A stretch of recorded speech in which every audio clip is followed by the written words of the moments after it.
Hey everybody, it's Shane at Big Oak Canyon. It's March 23rd, 2020, and it's just rained a bunch last night, and everything is very, very green right now. The birds are singing. That's Caston's finch, maybe you can hear in the distance there.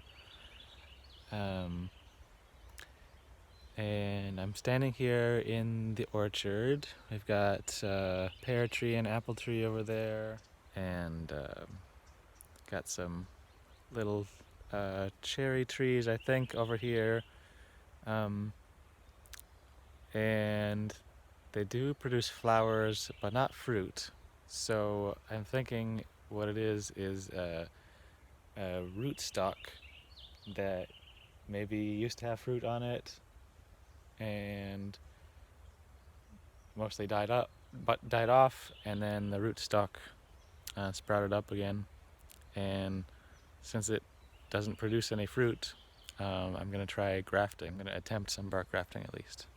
So let's see how it goes. What I'm going to do is cut the whole trunk right around here, right around kind of my knee level, so that once I graft on new scions, new cuttings, that the new branches will grow right up like this and will be perfect harvesting height.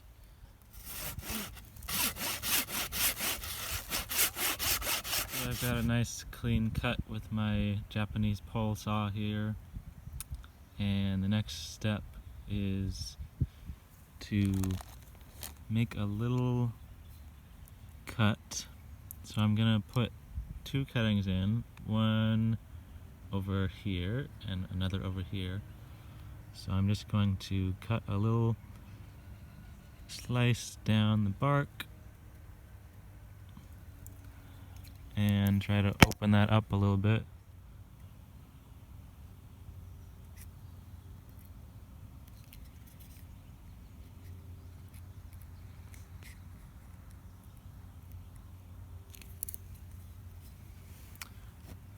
Okay, and next is I have these two different varieties of cherries that I got. Let's see what I got here. Carmine Jewel Cherry and Crimson Passion Cherry.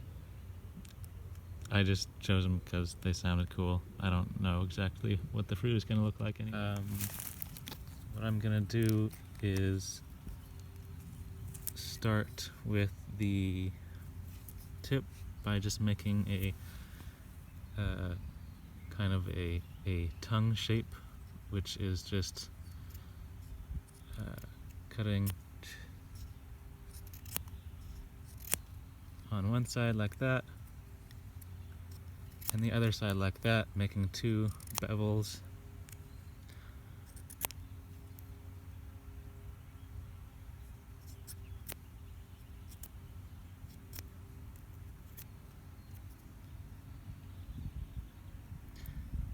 And then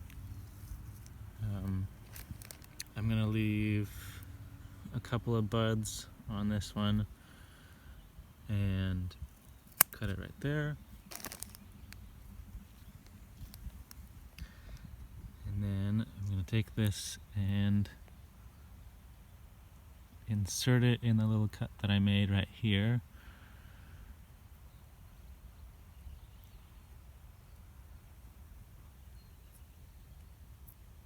Oops.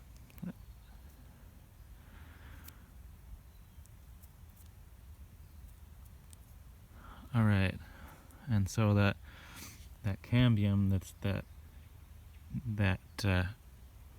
kind of just inside the outer bark, it's that layer between the wood and the green inside the bark there.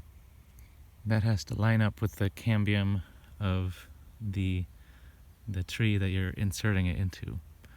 So I'm just going to, as long as the cambium is touching, then it should take. So I'm just going to insert this right about that far. Whoops.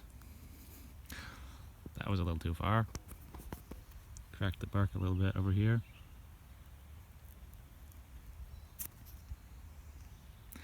Oh no!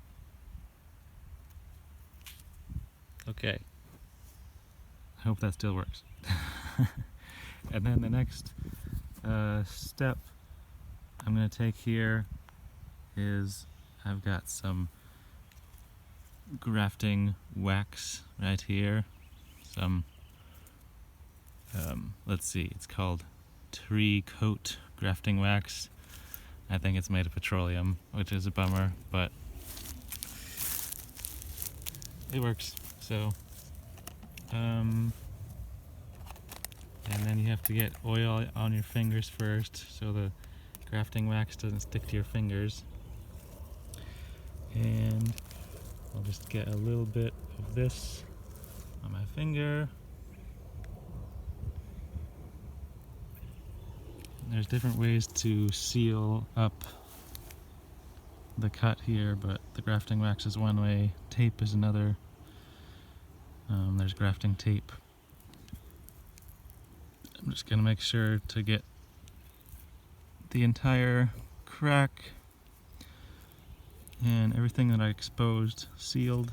One thing I forgot in that last one was on the side of the cutting here, sometimes people shave off the bark a little bit to expose that cambium on the side of the cutting as well. So I've got one cutting on each side of the trunk, and the last thing I did was when I uncovered the entire cut here with the grafting wax. Right, hope you enjoyed, hope you learned something, and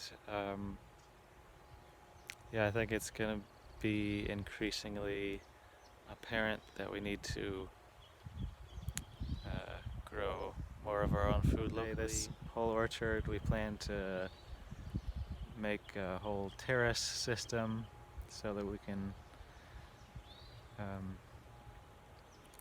grow and harvest more efficiently the trees and the veggies. And yeah, hope you get out there, stay healthy. See you later.